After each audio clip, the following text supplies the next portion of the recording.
ki Kərbəlada həmin bu yerdə İmam Hüseyn əleyhissalam gətirdi Əli Əsqəri, əlləri üstündə qaldırdı ki, işarə vermək istəyirdi düşmənə ki bu bala çox susuzdur, buna bir qətrə su verin. Elə həmin vaxtı Hərmələyə göstəriş verdilər, dedilər Hərmələ, Allah Hərmələyə lənət eləsin. Hərmələyə işarə verdilər, dedilər Hərmələ, oxu qoy kamana, at oxu. Hərmələyə işarə verdilər ki, oxu qoy kamana vur. Hərmələ orada bir dənə söz dedi. Demək olar onun sözü aləmi yandırdı. Nə dedi? Hərmələ dedi, ya Ömər Səd dedi, ya Şimir dedi. Dedi, ey Ömər Səd, ey Şimir, atanı vurun yoxsa balanı vurun. Çox sərras ox atan idi, Allah lənət eləsin ona. Deyir, 3 dənə 3 şöbəli ox gətirmişdi Kərbəlaya. Birini Əbəlfəz ağanın sağ gözündən vurdu. Birini İmam Hüseyn əleyhissalamın düz ürəyindən vurdu. Biri də bu yerdə Əli Əsqərin düz boğazından vurdu.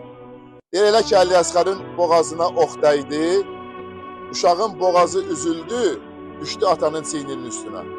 Deyir, həmin vaxt İmam Hüseyn əleyhissalam uşağın əllərini, qollarını bələkdən çıxartdı, bala başladı bələkdə çırpınmağa.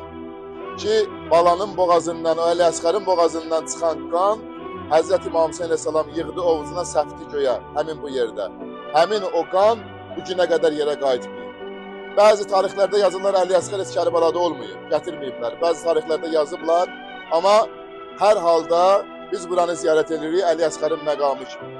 Və həmin o vaxtı ki, İmam Hüseyn əleyhissalamın qucağında Əli Əsqərin boğazına ox dəydi, həmin bu yer Əli Əsqərin şəhadət yeridir, 6 aylıq körpənin.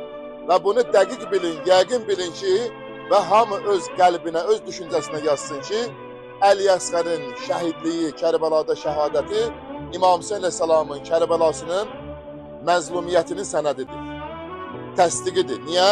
Çünki o 6 aylıq körpəni vuran şəxs məlumdur ki, nahaq şəxsdir, batil bir şəxsdir. Və Əli Əsqərə xatir Allah bütün övladı olmayanlara əməli salih övladlar nəsib eləsin.